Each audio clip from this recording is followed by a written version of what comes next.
Okay, so today I have Smokey visiting.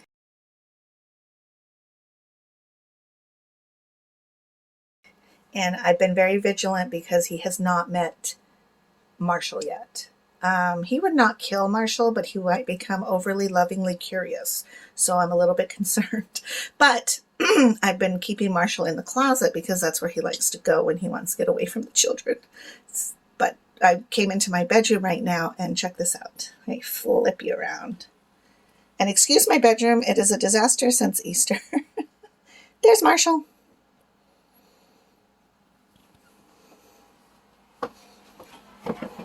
There's Mr. Smokey. Hi. Want to come meet Marshall? Come here.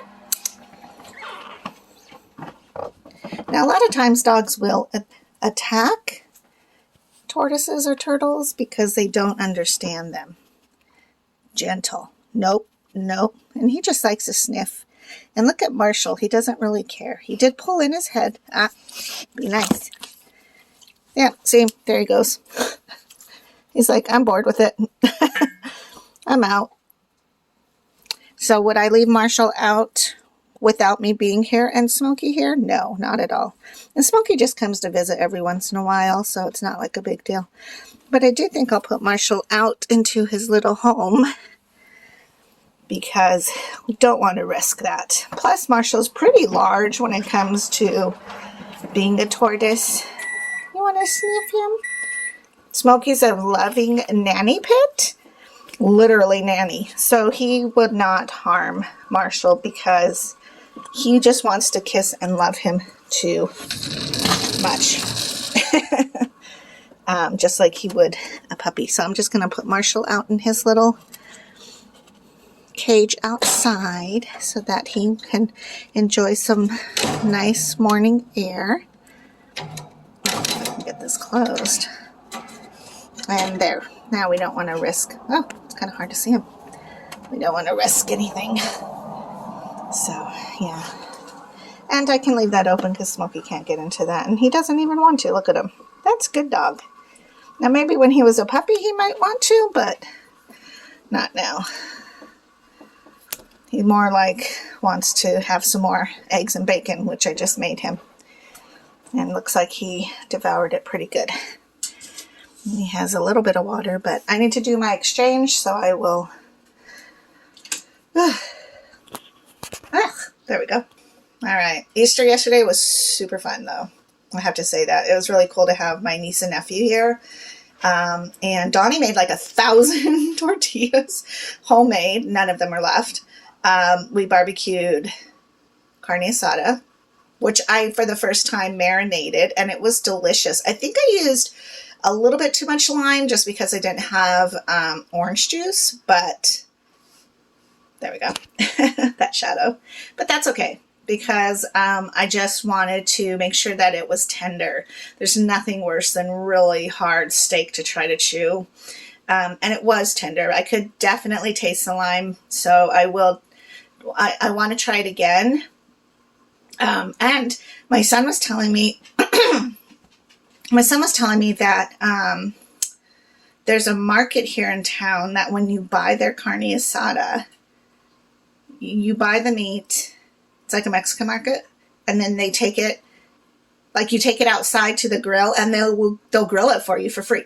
I think that's amazing. Like, why not? Then you just bring all that delicious home and you throw it on the table, and you're like, look what I grilled. At least that's what I would do.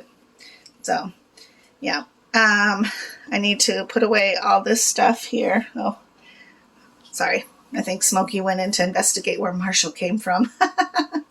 And I was a little surprised. I thought he would sleep with me last night, me and Dawn, but he didn't. He actually chose to sleep with Ben and then on the different couches. So it's really cool to have him back for a moment. I'll take him probably back home either later today or tomorrow night because he still does need that yard. And I already took him potty twice this morning. I'm exhausted. So I don't really want to keep him away from a backyard. Yeah, but I have a lot of other things to do as well. So I'm going to do that and have to clean up this kitchen. Look at our disastrous kitchen. Like everything is out because we're like mad hurrying yesterday. And it's normally not like this because we are very organized and clean, and we like to clean as we go. But yesterday was crazy. I had to pull out a lot of my jewelry. I do sell paparazzi, just not really active right now. And so that was all nicely tucked back there. And I had the table out here with them decorating eggs. So, oh yeah, the table's still out. But I'll definitely get to cleaning up this little kitchen.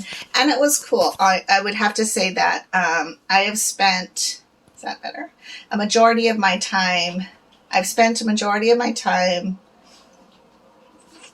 hosting or doing events or doing parties on my own with the help of my children. So my children very much know, like, when I start delegating tasks, how to rise to the occasion and do.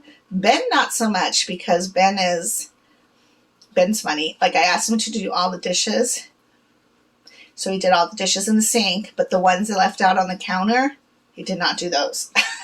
Which is fine. It is what it is, and I'm glad that at least he did those dishes, because he's not a big fan of doing dishes. But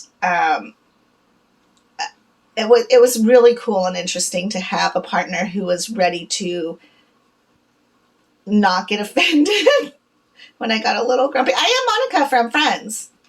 Honestly, like, when she did Phoebe's wedding, I was like, yeah, what's wrong with it? But I can become overbearing, and I try not to, and I've learned over time, like, you get more teamwork when you work as a team, so I really try to do that. But it's interesting when you're in a relationship and you kind of take advantage of the person you're with, because you're like, well, they're just going to do what I say. But if I'm not, and we're still learning our language of communication, so I'm just like, hurry, come on, let's go, we're late, and which was nobody's fault. It was just the way the day went. So, but it's interesting to be able to have somebody to help. And I was so thankful to have somebody that would help me with all of that, because it was a lot. It was a lot to throw together at the very last minute. And so next year, though, I'm prepared. Like, now that I know how his mind kind of thinks, which is remarkably like mine, in party planning and decorations and all those kind of things, it's going to be spectacular. And then I think about how Carmen's going to have a little baby, and we're like, oh my gosh, in like 3 years, we could be having even a littler one hunt for Easter eggs. And that's exciting. For all of a sudden, I was like, oh, that's kind of fun. Like, you get to redo all the party stuff you did when their kids were little, and now you get to redo it again for somebody who's little that belongs to your kid. You can sugar them all up and then send them home with their parent, right? So that was a little eye-opening, because I was like, okay, this could be super fun. And I love my niece and nephew so much. Like, we're really connected, and I love each of them so much individually. Like, Peyton is absolutely firstborn. She thinks like I do. We just roll with the punches. She figures it out. She knows what's going on. She knows how to handle her brothers and sister. And then Callie is super fun because she's a lot like my personality, because we're both dramatic and extra, and we're okay with that. And then there's Tucker. Tucker is the coolest little kid I've ever met. And I'm not just saying that because he's my nephew, but first of all, we're born on the same month and within days of each other. So he will try anything, eat anything, have great enthusiasm. He's competitive. And he doesn't hardly ever have a negative vibe. And he doesn't hardly ever have a negative outlook on anything. Like, he's just positive and happy. And his parents, I would have to say that my brother did a wonderful job with them, because he teaches them how to lose gracefully. Do your best and do what you need to do for your team, but it's okay. And we played Uno, and we played Life, which was funny. Life has changed, by the way. I thought I got regular Life. Apparently, Life is like, you can get a house. I don't know. It's just wild now. That was a little more complicated for their age, but Then we pulled out Uno, and they're funny when I mean, a family who can't play Uno together, like, get out of here. Because Uno is so fun, and it's basic, and it's interesting to watch how kids respond when they have to draw four, or how do they respond when you skip them. I've known people who get really upset about games, and I'm like, it's just a game. Who cares? But it was so fun. It was really great to have them stay over and everything. So overall, I am exhausted. Though I think Dottie and I fell asleep at 9. And then I had to get up so my dialysis were totally way off yesterday, but again, that's the joy of PD dialysis. I think I did my first one at 8:30, and then I wanted to do my next one at 11, but I actually, because I had to run to the store and had to do all the stuff, I actually didn't do it until 1. Then I was at the party till like 6 or 7. 7. We had to be home by 7 because I didn't want to be up forever to do my last exchange. By the time I got home at 7, I did my exchange, so that means that I could drain at 10. And I think I did drain at 10 or 10:30, but I was exhausted. So I literally fell asleep and then had to wake back up to drain. And that's a little bit of a drag because you're just tired and you just want to be in bed. But it is what it is. And I'm thankful that PD dialysis allows me to continue to do what I need to do and have fun and then still take care of my life. So it is what it is. All right. I will talk to you guys later. Hope you guys have a good Monday. Bye.